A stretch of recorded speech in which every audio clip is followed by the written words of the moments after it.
ಪಹಲ್ಗಾಮ್ನಲ್ಲಿ ಉಗ್ರರ ಕೃತ್ಯ ಹಿನ್ನೆಲೆಯಲ್ಲಿ ಭಾರತ ಪ್ರತ್ಯುತ್ತರ ನೀಡಿರುವಂತಹದ್ದು ಏನು ಪಾಕಿಸ್ತಾನದ ನೆಲಕ್ಕೆ ನುಗ್ಗಿ 9 ಉಗ್ರರ ನೆಲೆಗಳನ್ನು ಧ್ವಂಸ ಮಾಡಿರುವಂತಹದ್ದು. ಹೀಗಾಗಿ ಎಲ್ಲೊಂದು ಕಡೆ ಇಡೀ ದೇಶ ಸಂತಸದಿಂದ ಸಂಭ್ರಮಾಚರಣೆ ಮಾಡ್ತಾ ಇರುವಂತಹದ್ದು. ಸದ್ಯಕ್ಕೆ ಈ ಕುರಿತು ಮಾತಾಡಲಿಕ್ಕೆ ನಮ್ಮ ಜೊತೆಯಲ್ಲಿ ಚಿಂತಕರು ಚಕ್ರವರ್ತಿ ಸೂಲಿಬೆಲೆ ಅವರು ನಮ್ಮ ಜೊತೆಲಿದ್ದಾರೆ. ಅವ್ರನ್ನ ಮಾತಾಡಿಸ್ತಾ ಹೋಗ್ತೀನಿ. ಸರ್, ಮೊದಲನೇದಾಗಿ ಆಪರೇಷನ್ ಸಿಂಧೂರದ ಬಗ್ಗೆ ತಮ್ಮ ರಿಯಾಕ್ಷನ್? ಆಗಬೇಕಾಗಿದ್ದಂಥ ಕೆಲಸ ಎಕ್ಸ್ಪೆಕ್ಟ್ ಮಾಡ್ತಾ ಇದ್ವಿ. 26 ಜನರ ಹತ್ಯೆ ಆದ ನಂತರ ಅದು ನಿಮ್ಮ ಧರ್ಮ ಯಾವುದು ಅಂತ ಕೇಳಿಕೊಂಡು ಪ್ಯಾಂಟನ್ ಬಿಚ್ಚಿ ಖತ್ನ ಆಗಿದೆಯಾ ಅಂತ ಕನ್ಫರ್ಮ್ ಮಾಡ್ಕೊಂಡು ಹತ್ಯೆ ಮಾಡಿದ ನಂತರ ವಿ ವರ್ ಆಲ್ ವೇಟಿಂಗ್ ಯಾವತ್ತು ಅನ್ನೋದು ಯಾವ ಸಂದರ್ಭದಲ್ಲಿ ಅನ್ನೋದಷ್ಟೇ ಕಾಯಬೇಕಾಗಿತ್ತು. ಅದಕ್ಕೆ ಸರಿಯಾಗಿ ನಿನ್ನೆ ರಾತ್ರಿ ಅಥವಾ ಇವತ್ತು ಬೆಳಗಿನ ಜಾವ ಏನು ನಡೀತೋ ಅದು ಭಾರತದ ಗೌರವವನ್ನು, ಭಾರತದ ಘನತೆಯನ್ನು, ಭಾರತದ ಸಾರ್ವಭೌಮತೆಯನ್ನು ಎತ್ತಿ ಹಿಡಿದಂಥ ಘಟನೆ ಅಂತ ನಾನು ಭಾವಿಸ್ತೀನಿ.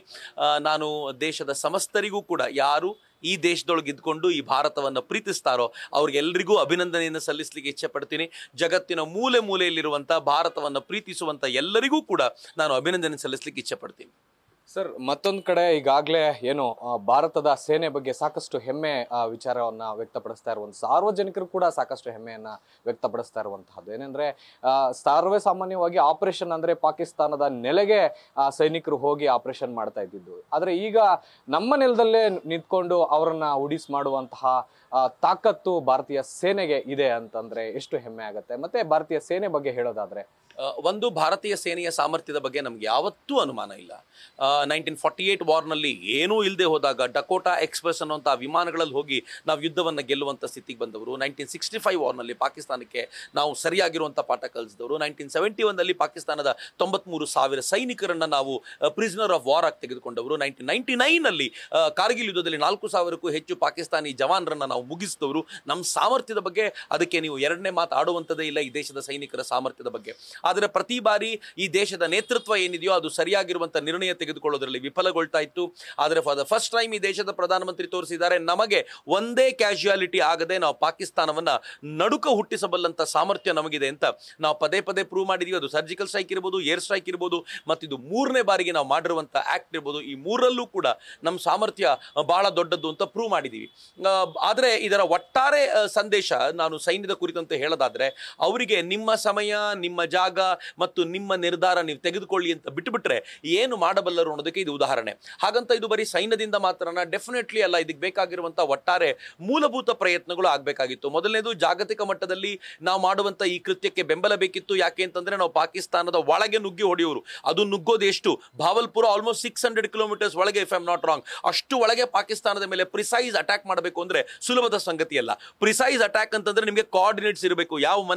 ಯಾವ ಮನೆ ಒಳಗೆ ನಡೀತಾ ಇದೆ, ಎಲ್ಲಿ ಮದ್ರಸಾ ಇದೆ, ಯಾವ ಮದ್ರಸಾ ಅಟ್ಯಾಕ್ ಮಾಡಬೇಕು, ಈ ಮದ್ರಸಾ ಯಾರಿಗೆ ಸಂಬಂಧಪಟ್ಟಿದ್ದು ಅನ್ನುವಂಥ ಪ್ರಿಸೈಸ್ ಇನ್ಫಾರ್ಮೇಶನ್ ಬೇಕು. ಇಂಟೆಲಿಜೆನ್ಸ್ ಆಕ್ಟಿವ್ ಆಗಿರಬೇಕು. ಅದನ್ನ ಭಾರತ ಮಾಡ್ತು. ಆನಂತರ ನಾವು ಜಗತ್ತಿನ ಜಾಗತಿಕ ಮಟ್ಟದಿಂದ ಬೇಕಾಗಿರುವಂಥ ಎಲ್ಲ ವ್ಯವಸ್ಥೆಯನ್ನು ಸರಿ ಮಾಡ್ಕೊಂಡ್ವಿ. ನಮ್ಮ ಆರ್ಥಿಕ ಪರಿಸ್ಥಿತಿಯನ್ನು ಗಟ್ಟಿ ಮಾಡ್ಕೊಳ್ಬೇಕಾಗಿತ್ತು, ಅದನ್ನು ಮಾಡಿದ್ವಿ. ಅದಾದ ನಂತರ ಭಾರತದ ಸೇನೆಗೆ ಬೇಕಾಗಿರುವಂಥ ಅತ್ಯಾಧುನಿಕ ವ್ಯವಸ್ಥೆಗಳನ್ನು ನಾವು ಮಾಡ್ಕೋಬೇಕಾಗಿತ್ತು.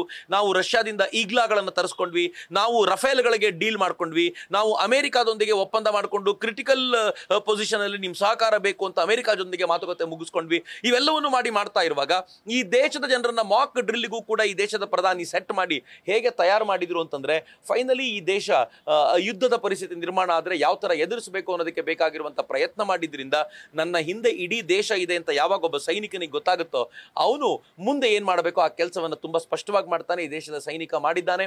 ಈ ದೇಶ ಅವನ ಜೊತೆಗಿದೆ.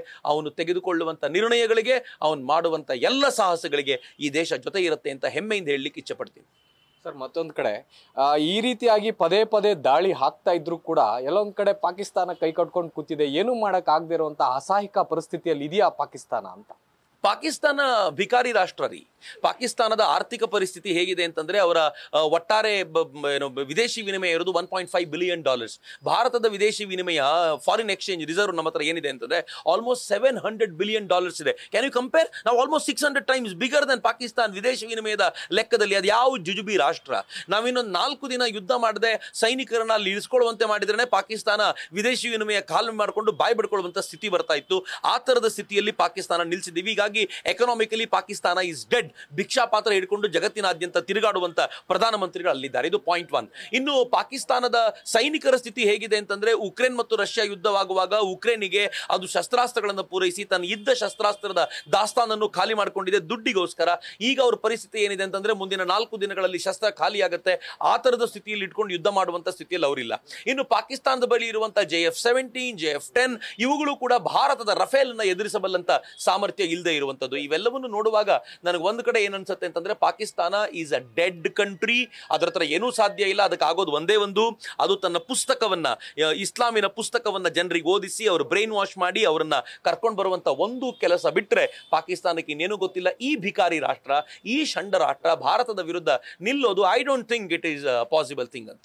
ಇನ್ನು ಪಕ್ಕದ ರಾಷ್ಟ್ರಗಳಿಗೆ ಹೋಗಿ ನಮಗೆ ಸಪೋರ್ಟ್ ಮಾಡಿ ಅನ್ನುವಂತಹದ್ದು, ಅಥವಾ ಭಾರತ ಸೇನೆ ನಮ್ಮ ನಾಗರಿಕರ ಮೇಲೆ ದಾಳಿ ಮಾಡ್ತಾ ಇದೆ ಅನ್ನುವಂತಹದ್ದು, ಅಥವಾ ಭಾರತೀಯ ಸೇನಾ ಪಡೆಗಳು ಅಥವಾ ಭಾರತೀಯ ಒಂದು ರೆಫಲ್ ಏನಿದೆ ಅವುಗಳನ್ನ ಒಡೆದು ಉಳಿಸಿದ್ದೇವೆ ಅನ್ನುವಂತಹದ್ದು, ಈ ರೀತಿಯಾದಂತಹ ಒಂದು ಮಾಹಿತಿಯನ್ನು ಹಂಚ್ಕೊಳ್ತಾ ಇರೋದು, ಇದನ್ನೆಲ್ಲ ನೋಡಿದಾಗ ಏನನ್ಸುತ್ತೆ? ನನಗೆ ಪಾಕಿಸ್ತಾನಿಯರು ಈ ಫೇಕ್ ನ್ಯೂಸ್ ಹಬ್ಬಿಸೋದು ನಂಗೆ ಬೇಜಾರಿಲ್ಲ. ಕರೆಕ್ಟ್, ಅವ್ರು ಮಾಡೇ ಮಾಡ್ತಾರೆ. ತನ್ನ ದೇಶದ ಗೌರವ ಉಳಿಸ್ಕೊಳ್ಳಿಕ್ಕೆ ಏನೇನು ಬೇಕೋ ಅದು ಫೇಕ್ ನ್ಯೂಸ್ ಹಬ್ಬಿಸಿ ಆದರೂ ಮಾಡಬೇಕು, ಅದನ್ನು ಮಾಡ್ತಾರೆ. ಬಟ್ ನಂಗೆ ಪ್ರಾಬ್ಲಮ್ ಇರೋದು ಏನು ಅಂದ್ರೆ, ದಿ ಹಿಂದೂ ಅನ್ನುವಂಥ ಪತ್ರಿಕೆ, ತುಂಬಾ ಜನ ಇದನ್ನು ನೋಡ್ತಾ ಇರೋರು ಹಿಂದೂ ಪತ್ರಿಕೆ ತಗೊಂಡು ಓದ್ಬೋದು. ನೆನ್ಪಿಟ್ಕೊಳ್ಳಿ, ಹಿಂದೂ ಪತ್ರಿಕೆ ಬೆಳಗ್ಗೆ ಟ್ವೀಟ್ ಮಾಡ್ತು. ಆ ಟ್ವೀಟ್ ಅಲ್ಲಿ ಏನ್ ಹೇಳ್ತು ಅಂತಂದ್ರೆ, ಪಾಕಿಸ್ತಾನ ಭಾರತದ 3 ವಿಮಾನಗಳನ್ನು ಉರುಳಿಸಿದೆ ಅಂತ ಹೇಳ್ತು. ರಾಣಾ ಅಯೂಬ್ ಅನ್ನುವಂಥ ಒಬ್ಬ ಪತ್ರಕರ್ತೆ, ಆಕೆ ಹೇಳ್ತಾಳೆ ಪಾಕಿಸ್ತಾನ ಭಾರತದ 3 ವಿಮಾನಗಳನ್ನು ಉರುಳಿಸ್ತು ಅಂತ. What does it mean? ಏನ್ ಅರ್ಥ ಇದಕ್ಕೆ? ಅಂದ್ರೆ ಪಾಕಿಸ್ತಾನ ಈ ರೀತಿ ನಮಗೆ ಮಾಡುತ್ತೆ, ಈ ತರ ಮಾಡುತ್ತೆ ಅಂತ ಹೇಳ್ಕೊಳ್ಳುವಂತ ಈ ಪ್ರಕ್ರಿಯೆ ಇದೆಯಲ್ಲ, ಇದು ಖಂಡಿತವಾಗಿಯೂ ನಮ್ಮವ್ರದೇ ಒಳ್ಳೇದಲ್ಲ ಅಂತ. ಮತ್ ಪಾಕಿಸ್ತಾನದ ಸ್ಥಿತಿಗತಿ ಏನಿದೆ ಅಂತಂದ್ರೆ, ಜಗತ್ತಿನ ಮುಂದೆ ಹೋಗಿ ಬೇಡ್ತಾ ಇದೆ ನಮಗೆ ಹಿಂಗ್ ಮಾಡ್ತು ಹಾಗ್ ಮಾಡ್ತು ಅಂತ. ಆದ್ರೆ ಭಾರತ ಅದಕ್ಕಿಂತ ಮುಂಚೆ ಅಜಿತ್ ದೋವಲ್ ನೇತೃತ್ವದಲ್ಲಿ ತಮ್ಮ ಕೌಂಟರ್ ಪಾರ್ಟ್ NSAಗಳಿಗೆ ಅಜಿತ್ ದೋವಲ್ ಸ್ಪಷ್ಟವಾದ ಮಾಹಿತಿ ಕೊಟ್ಟಿದ್ದಾರೆ. ನಮ್ಮ ಅಟ್ಯಾಕ್ ಎಷ್ಟು ಪ್ರಿಸೈಸ್ ಆಗಿತ್ತು, ಎಲ್ಲೆಲ್ಲ ಅಟ್ಯಾಕ್ ಮಾಡಿದೀವಿ ಅಂತ ಸ್ಪಷ್ಟವಾದ ಹೇಳಿಕೆ ಕೊಟ್ಟಿರೋದ್ರಿಂದ ಜಗತ್ತು ಇವತ್ತು ಭಾರತದ ಪರವಾಗಿ ನಿಂತ್ಕೊಂಡಿದೆ. ಇನ್ನೇನಿದ್ರು ಪಾಕಿಸ್ತಾನ ಮಿಸ್ ಅಡ್ವೆಂಚರ್ ಮಾಡಬೇಕು. ಅದನ್ನು ಮಾಡಿದ ನಂತರ ನಮಗೆ ಫುಲ್ ಫ್ಲೆಡ್ಜ್ಡ್ ಕೈ ಸಿಗತ್ತೆ. ನಾವು ಫುಲ್ ಹ್ಯಾಂಡ್ ಇಂದ ಪಾಕಿಸ್ತಾನದ ಮೇಲೆ ಅಟ್ಯಾಕ್ ಮಾಡೋದು ಸಾಧ್ಯ ಆಗುತ್ತೆ. ಐ ಥಿಂಕ್ ಭಾರತ ಅದಕ್ಕೆ ವೆಯ್ಟ್ ಮಾಡ್ತಾ ಇದೆ. ಆಪರೇಷನ್ ಸಿಂಧೂರದ ನಂತರ ನಮ್ಮಲ್ಲೇ ಆಗ್ತಾ ಇರುವಂತಹ ಪೊಲಿಟಿಕಲ್ ಬೆಳವಣಿಗೆ, ಎಲ್ಲೊಂದ್ ಕಡೆ ಇಡೀ ದೇಶ ಸಂತಸ ವ್ಯಕ್ತಪಡಿಸ್ತಾ ಇರುವಂತಹ ಸಂದರ್ಭದಲ್ಲಿ ಕೆಲವೊಂದು ಪಕ್ಷಗಳು ಈಗಾಗಲೇ ಶಾಂತಿ ಮಂತ್ರವನ್ನ ಪಠಿಸ್ತಾ ಇರುವಂತದ್ದು, ಈ ಬಗ್ಗೆ ನೀವು ಕೆಲವೊಂದು ಪಕ್ಷಗಳು ಅಂತ ಯಾಕೆ ಹೇಳ್ತೀರಾ? ಕರ್ನಾಟಕ ಕಾಂಗ್ರೆಸ್ ಅಂತಾನೆ ಹೇಳಿ ನೇರವಾಗಿ. ಕರ್ನಾಟಕ ಕಾಂಗ್ರೆಸ್ನವರು ಒಂದು ಟ್ವೀಟ್ ಮಾಡಿದ್ದಾರೆ, ಶಾಂತಿಯನ್ನು ನಾವು ಕಾಪಾಡಬೇಕು, ಇದು ಮಹಾತ್ಮ ಗಾಂಧೀಜಿಯವರ ಕಲ್ಪನೆ ಅಂತ. ನಾಚಿಕೆ ಆಗಬೇಕು ಅವ್ರಿಗೆ. ಯುದ್ಧ ಮಾಡಿದ್ದೀವಿ, ನಾವು ಅಟ್ಯಾಕ್ ಮಾಡಿದ್ದೀವಿ. ಅಟ್ಯಾಕ್ ಮಾಡುವಾಗ ನೀವು ಶಾಂತಿಯ ಮಂತ್ರವನ್ನು ಹೇಳೋದು ಅಂದ್ರೆ ಅರ್ಥ ಏನು? ಯಾರು ಯುದ್ಧ ಮಾಡ್ಲಿಕ್ಕೆ ಅಂತ ಮುನ್ನುಗ್ಗಿದ್ದಾರೋ ಆ ಸೈನಿಕನನ್ನ ಹಿಡಿದು ಕೈ ಎಳೆದಂತೆ ಆ ಥರದ ಪ್ರಕ್ರಿಯೆ ಕರ್ನಾಟಕದ ಕಾಂಗ್ರೆಸ್ ಮಾಡ್ತಾ ಇದೆ ಅಂತಂದ್ರೆ ಏನು ಹೇಳೋದು ಅವರಿಗೆ? ಹೀಗಾಗಿ ನನಗನ್ಸುತ್ತೆ ಕರ್ನಾಟಕದ ಕಾಂಗ್ರೆಸ್ಸಿಗೆ ಸರಿಯಾದ ಪಾಠವನ್ನ ಕನ್ನಡಿಗರು ಕಲಿಸಿದ್ದಾರೆ. ಅವರು ಕ್ಷಮೆ ಕೇಳಿ ಅಥವಾ ಆ ಟ್ವೀಟ್ ಅನ್ನ ಡಿಲೀಟ್ ಮಾಡಿ ಬೇರೊಂದು ಟ್ವೀಟ್ ಅನ್ನ ಯುದ್ಧದ ಪರವಾಗಿ ಮಾಡಬೇಕಾದಂತ ಸ್ಥಿತಿ ಬಂತು. ಇದರ ಪ್ರಹಾರ ಹೇಗಿತ್ತು ಅಂತಂದ್ರೆ, ಇವೆಲ್ಲ ಗಲಾಟೆ ಆದಾಗ ಸ್ವತಃ ರಾಹುಲ್ ಗಾಂಧಿಯು ಬಂದು ಜೈ ಹಿಂದ್ ಅಂತ ಹೇಳಬೇಕಾದಂತ ಸ್ಥಿತಿ ಬಂತು. ಅಷ್ಟರಲ್ಲೇ ಗೊತ್ತಾಗುತ್ತೆ ಎಷ್ಟು ಅಸಮಾಧಾನ ಮನಸ್ಥಿತಿಯಿಂದ ಅವರು ಜೈ ಹಿಂದ್ ಹೇಳಿದ್ದಾರೆ ಅಂತ. ಸೊ ಇವೆಲ್ಲವನ್ನು ನೋಡುವಾಗ ನನಗನ್ಸುತ್ತೆ ಎಲ್ಲೋ ಒಂದು ಕಡೆ ಕಾಂಗ್ರೆಸ್ಸು ತನ್ನ ಮೂಲ ಸತ್ವವನ್ನ ಕಳ್ಕೊಂಡಿದೆ, ಅಥವಾ ಕಾಂಗ್ರೆಸ್ಸಿನ ಮೂಲ ಸತ್ವವೇ ಆಂಟಿ ನ್ಯಾಷನಲ್ ಆಗಿರೋದು ಅಂತ ಅವ್ರು ಹೇಳ್ಕೊಂಡ್ರೆ ನಾವು ಅದಕ್ಕೇನು ಹೇಳಲಿಕ್ಕೆ ಸಾಧ್ಯ ಆಗಲ್ಲ. ಏನಿಯೋ ಕಾಂಗ್ರೆಸ್ ಹುಟ್ಟಿರೋದೇ ಒಬ್ಬ ಬ್ರಿಟಿಷ್ ಅಧಿಕಾರಿ ಎವೋ ಹ್ಯೂಮ್ ನಿಂದ ಆಗಿರೋದ್ರಿಂದ ನನಗೆ ಅವರಿಂದ ಬಹಳ ಎಕ್ಸ್ಪೆಕ್ಟೇಷನ್ ಏನಿಲ್ಲ. ಬಟ್ ನಾವು ತುಂಬಾ ಎಚ್ಚರಿಕೆಯಿಂದ ಇದನ್ನು ಗಮನಿಸ್ತಾ ಇರಬೇಕು. ಯಾರು ಆಂಟಿ ನ್ಯಾಷನಲ್, ಯಾರು ದೇಶದ್ರೋಹಿಗಳು, ದೇಶ ವಿರೋಧಿಗಳು ಅಂತ ನಾವು ಗಮನದಲ್ಲಿ ಇಟ್ಕೊಂಡಿರ್ಬೇಕು. ಸರಿಯಾದ ಟೈಮಲ್ಲಿ ಉತ್ತರ ಕೊಡಬೇಕಾಗಿರುವಂತ ಆ ಸಾಮರ್ಥ್ಯ ನಾವು ತೋರಿಸ್ಬೇಕು ಅಂತ ಅನ್ಸುತ್ತೆ. ಸರ್, ಇನ್ನು ಆಪರೇಷನ್ ಸಿಂಧೂರ ಏನು 9 ನೆಲೆಗಳನ್ನ ಈಗಾಗಲೇ ಧ್ವಂಸ ಮಾಡಿದೆ ಅಂತ ಹೇಳಲಾಗ್ತಾ ಇದೆ. 21 ಕಡೆ ದಾಳಿ ಆಗಿರುವಂತಹದ್ದು. ಈಗ ಇದು ಏನು ದಾಳಿ ಸಮಾಧಾನ ತಂದಿದೆಯಾ ಸರ್ ನಿಮಗೆ? ನನ್ನನ್ನು ಕೇಳೋದಾದ್ರೆ ಖಂಡಿತವಾಗಿಯೂ ಸಮಾಧಾನ ಇಲ್ಲ. ಇಷ್ಟೇ ದಾಳಿಗೆ ನಾವು ನಿಲ್ಲಿಸ್ತೀವಿ ಅಂತಂದ್ರೆ ನನಗೆ ದಾಳಿ ಮಾಡಿದೀವಿ ಅಂತ ಖುಷಿ ಅಷ್ಟೇ.